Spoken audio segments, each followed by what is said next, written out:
Sports.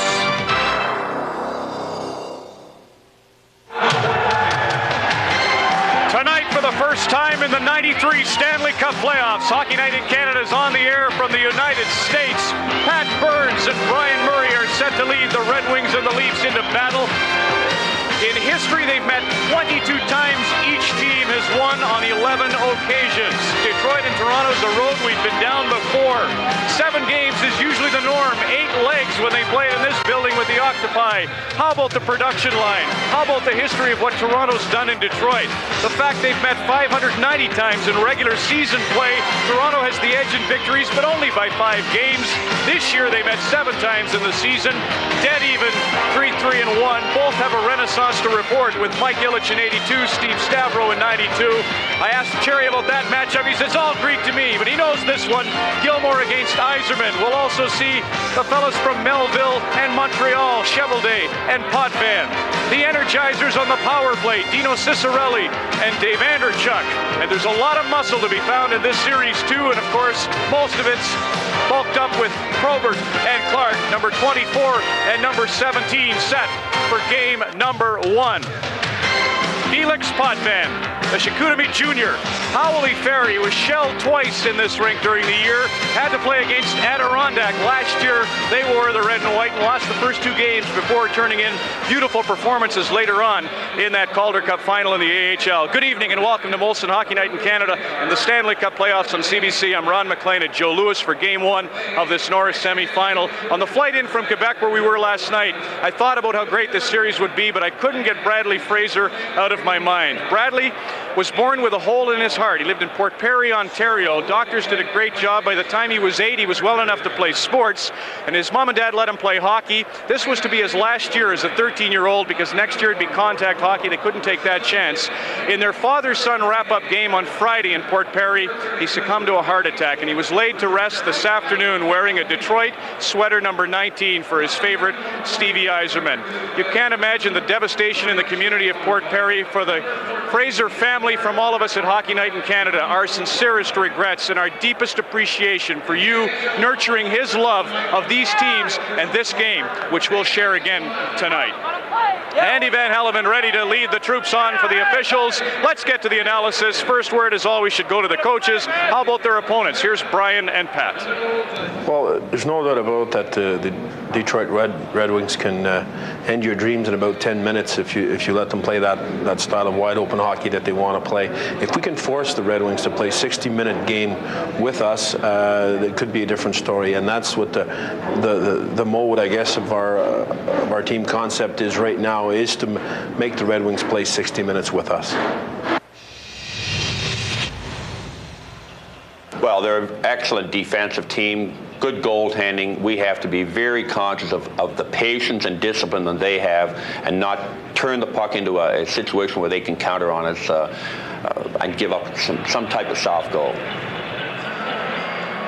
20,000 fans are at Joe Louis Arena awaiting the arrival of the 2 teams. There's the scene outside the Toronto locker room. The home side's ready to enter. And what a series this ought to be. In the broadcast booth with their thoughts and to provide the play-by-play analysis, Bob Cole and Harry Neal. Fellas? Well, Ron, already we've got over 20,000 or pretty close to 20,000 in the Joe Louis Arena ready for this one. We're happy that you at home are ready for it too. This is going to be, what everybody says, Harry, a great series. We hope so. Now, a brief analysis. Let's look at Toronto. They had a unique style this year, which was very successful, but naturally there are always question marks. Well, the first question mark for Toronto is goals for.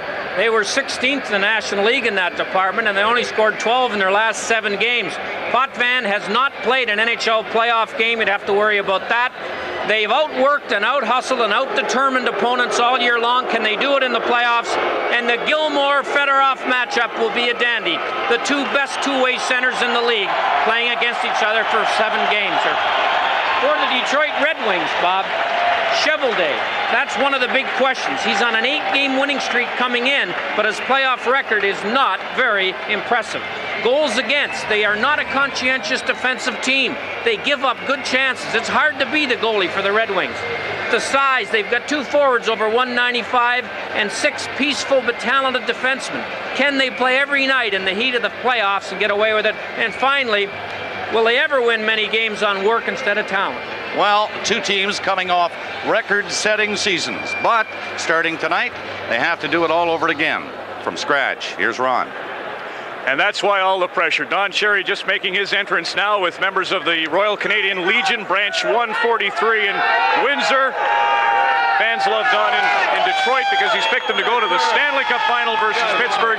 How do you see the series? Well, Don? everybody's talking about they can't lose. They only got a couple more points than Toronto. So Toronto's right in there. It depends on Potvin and everything like that.